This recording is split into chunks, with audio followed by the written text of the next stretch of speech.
the stream, Mike the Intern and Jay Stevens, watching documentaries so you don't have to. 104.7 The Cave. What's going on, Mike the Intern? Jay Stevens in the studio. This is Dark Side of the Stream, episode 234. Tyler, are you trying to grow a mustache? I just haven't shaved yet. Okay. Tyler's becoming a man. It's kind of looking like he's got a mustache going. Yeah. You should rock that. I think you do a pretty good. I don't know if it's a total mustache. It's he just needs a shave, but I think. Dude, just go for like come the on, Hitler. come on, just come on make here. it like Let's Hitler, break the fourth. dude. Let's break the fourth wall. Let's let people vote. Come on, you're gonna we're gonna see Yeah, Tyler for the first time on just camera. Get right here. Just Those get right listening here. at home, you need Turn to watch around, the video if turn you're listening around on the and radio. squat down so everyone can see. There's Should him. Tyler have a mustache? Yes or Click no? yes or no. Like and subscribe. Probably by the time you actually vote, he will have a mustache because I'm going to pester him about this. But if that is the case, by next week, you're going to see it. Thanks, Tyler. Dude, our viewership just shot up with young girls with him in the picture. So this week was Jay's pick. It's the Tylenol murders on Netflix. Pretty crazy story. I remember it when it went down. I remember it. Before we get into it, it was actually the fall before I was born. Right, that's what I'm saying. I remember. I was a kid, man. I called my mom and I was like, "You probably were freaking the hell out about this," and she's like, "Oh my god, yeah." But anyway, because some people, they like Tylenol, some people like aspirin, some people like ibuprofen. Where do you lie? Back then it was Tylenol, but now I'm an Advil guy. You're an Advil guy. Hashtag not sponsored. Why? I don't know. It just seems to be the best. I just feel like that one's a good one for me. I'll tell you right now, if you can get your hands on them, ibuprofen 800s. That's the way. I think ibuprofen the missus has stuff those like are that. those are I think prescribed, but I these are the best. I eat 4 Advils when I have to, not like every day or anything, but See, that's the thing. when I feel like if I they did have to. ibuprofen 800s, you wouldn't have to take 4 that's ibuprofen. You basically just I'm take the doing one, 4, and it's the same That's deal. basically I'm But doing the 4. other thing is, I'm not a big. I don't like opiates or anything. Even when this was years ago. No, I had a root that. canal. They were like, "Here's a bunch of hydrocodones." I was like, "I'm not I taking hate them." that stuff, They're man. like, "You No. won't take them?" I was like, "No, they make me sick. I Yeah, can't." I feel And lazy. he's like, "Well, what do you want?" I was like, "Ibuprofen 800s, bro." And good to go. Yeah, it's good for swelling, so I do it a lot of times on recoveries from my voice. Just check out after ibuprofen like a lot of sometime. shows. We'll get you converted. Not sponsored, by the way. Yeah, we can be sponsored. So anyway, it starts off with a story about a man who basically, a healthy guy in his 20s, collapses and dies. The family then goes to have a wake kind of at their house, a memorial. Dude. His brother and wife collapse, and his brother dies. His wife becomes completely brain dead. You're like, what's going on And then here? a slew of deaths like this, including a 12-year-old girl, all happen in the Chicago Metro. So now they're freaking out, and they're like, oh my God. Well, immediately out of the gate, Johnson & Johnson comes out and says, not us. Well, yeah, not back us. to back step one. They finally figured out these people all took Tylenol before this happened. After the second brother died, they noticed, and then they investigated. And then they figured out see the cyanide on the capsules. On there, yeah. They all thought it was regular strength or extra strength Tylenol, but then in one case, there was a woman who took regular strength that had extra strength pills put into it, and they didn't even notice it because it was a small. I mean, it was a difference of color. One was gray, one was red. We'll get all this down the road, but those security packs and all that stuff that we have on bottles are thanks to this. Safety seals and all that stuff that you have to pull out and it's all because of this, So it's a crazy story because you have some characters that are involved in it that look like on paper they could be the person. Yeah. Specifically one guy. The guy from here, the guy from St. Louis or Kansas City. Yeah, which Kansas there's City. a very, very tight Kansas City. And we connection in this whole thing. We'll focus on him next, that first suspect, and then a couple other suspects when we come back. Dark Side of the Stream on 104.7 The Cave. Dark Side of the Stream, Mike the Intern and Jay Stevens, watching documentaries so you don't have to. 104.7 The Cave. Mike the Intern, Jay Stevens back in the studio. It's Dark Side of the Stream, episode 234, the Tylenol murders on Netflix. So early on in the first episode and into the second one, they focus in on a guy who kind of figured that it may be him based on Well, he wrote a the letter. letter that Johnson & Johnson received that basically said, I want money, send it to this account. They go to that guy who owes the account. He's like, I don't know what you're talking about, Yeah, but there's very this weird, right? dude that I had the outs with. His wife used to work with me. I had to let her go, and he's been really mad at me about it, yada, yada, yada. And You not need to look judge into a book him. by its cover, but the dude's a weird dude. Oh, when you get into the whole Weird thing, looking you're and very, weird very talking, weird, yeah. dude. So then they go and find out about this guy. They try to locate him. He has since vacated his apartment in Chicago. Yeah. They can't find him. So they start running his picture on the news. Enter a police officer from the Kansas City Metro Says, who "I know says, that guy." I know that dude. That's not his name. It's a different name. Which- And he's wanted for Shady. extortion in Right. Kansas City. Well, Right. then you learn that this guy had been a bookkeeper and he had gotten friends with an elderly man who then disappears. He is found dismembered Chopped up in his attic. And then they can't prove that this guy has killed this guy, but they can prove that he extorted him because after he was dead, he tried to cash a check, and then they put him on the most wanted list. Well, then he relocates to Chicago under a different Jeez, alias, man. and all this stuff happens. Well, the police in Kansas City are like, this is the guy. Yeah, done deal. Case This is the closed. dude. Right. If anyone was capable of doing something like this, it would be this guy. And by the way, we've been after him for extortion for years and years and years. Well, they end up catching up with him, and they can't charge him with the Tylenol murders. They can't charge him with the murder of the elderly man in Kansas City. But what they can charge him with is extortion. For the letter that he wrote to Johnson & Johnson. They give him the max, which is 10 years, lock and key, right?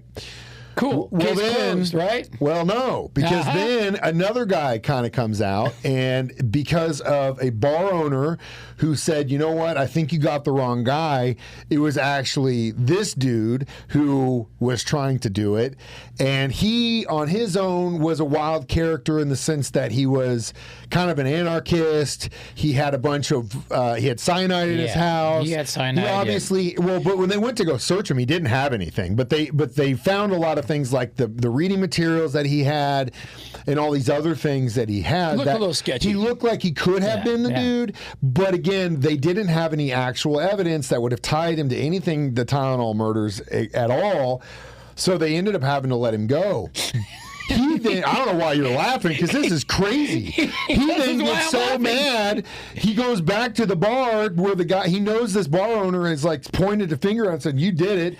He went and killed somebody. Wasn't the bar owner, just some random dude. Yeah, it wasn't even the guy. He ended up killing a different guy. So they throw this Another in. one chalked on the Tylenol murders. They throw this in to the whole Tylenol murders because of the tie that this happened. Which It wasn't while the guy was locked up, the other guy, Lewis, was locked up.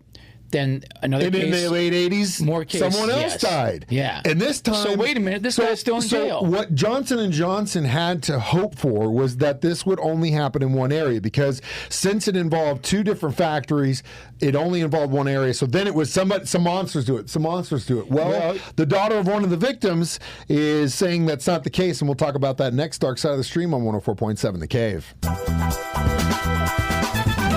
Dark side of the stream, like the intern and J. Stevens, watching documentaries so you don't have to. 104.7 The Cave. 104.7 The Cave, Mike the Intern, Jay Stevens back in the studio. It's Dark Side of the Stream, episode 234, discussing the Tylenol murders. So you have two individuals who really could have possibly been. One that definitely probably Both didn't do look it. guilty. The other guy, Lewis, looking like it. But before you go, hey, man, because the police in Chicago, the FBI more specifically, were like, this is the dude. And they put everything they could to prove that this guy was the guy. The daughter of one of the victims in the 82 cases comes out and she's involved in this documentary. She goes, no. I don't think that it was anybody. I think this was all Johnson & Johnson the whole time. Yeah. Well, then you start looking at that perspective. And out of the gate, Johnson & Johnson claimed that there was no cyanide in any of their factories whatsoever. A lot of stories didn't add up there. But then the medical officer in Chicago goes on a press thing right after that, and he goes, so I asked them, do you have cyanide? No. Well, then I asked one of the people, the managers on location, do you got? Well, we actually do have cyanide, but it's not in it's in a locked room. It's locked up. We can't get to it. Come to find out, it wasn't in a locked room at all. Any employee could have had access to it. On top of the fact that it was within 500 feet away from where it was being processed. So now you have to have a history of getting sued for huge amounts as well. And lying. That these guys may have actually had contaminated product out there. Which, again, when this happened, bad press. They pulled back every single tablet, every single bottle and box, and destroyed them all. Oh, they didn't test them all? No, they destroyed them all. Why would you do that? Shady. Why wouldn't you test them? Shady. Don't know, but they didn't. And now nobody has to, because now the FBI has to do two things. Dude. They have to say, you know what? We were focusing on this Lewis guy for a really long time. We thought he was the guy. While we should have been also focusing on the possibility that this was the actual company, but instead of doing that, we just gave them all the evidence. We trusted them to search and investigate themselves, and then we let them destroy all the product. Yeah. And I'm not going to say what I think because companies, I just, at the same time, have a bad history. Look at the facts. Yeah. And spoiler alert, the thing is still not solved, the case. At all. No. And, no one knows Lewis passed away before this thing came out. Yeah. And they interviewed the Lewis guy for this documentary, which was really crazy. The theory that he could have done it for the perspective that his daughter, who had a Johnson & Johnson valve put in her heart, which failed and killed her when she was a child, and this was all to get back at them.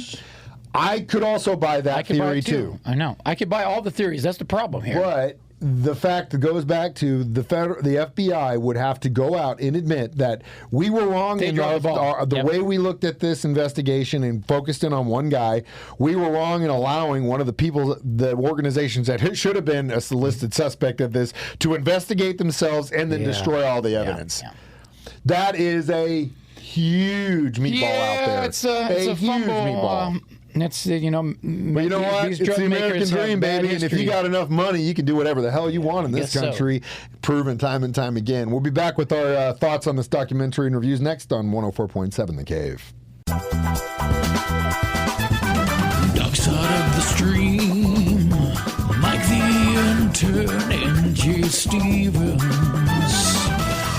watching documentaries so you don't have to. 104.7 The Cave. Jay Stevens, Mike the Intern, back in the studio one more time. Dark Side of the Stream, episode 234. It was the Tylenol murders.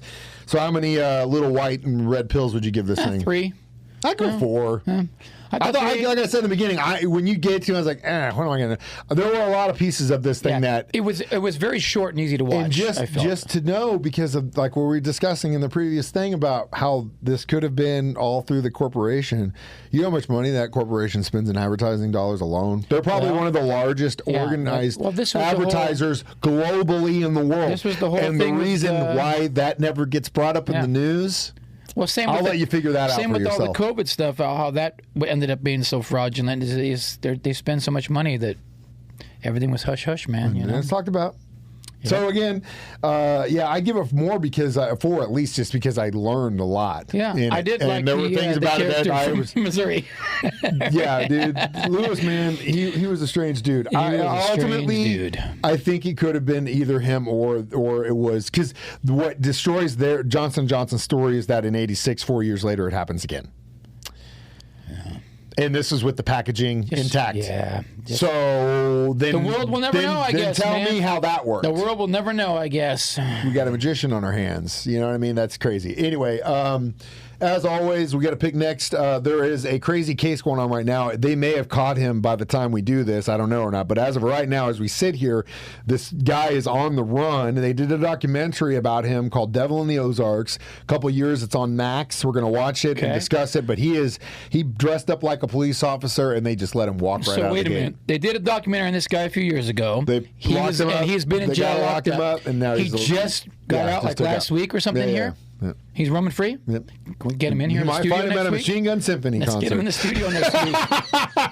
I'm not going to your show. We'll put him behind this O so he won't know his face will be disguised. As always, you can watch us do this live 9 a.m. on Thursdays on Facebook or YouTube. That's when I play during my show. Jay plays it at 6 during his show, or you can always listen to it as a podcast on our 104.7 The Cave app. I am Mike the Intern. That's am Jay Jay Stevens Stevens. reminding you We watch movies, so you documentaries, don't have to. It's Dark Side of the Stream on 104.7 The Cave.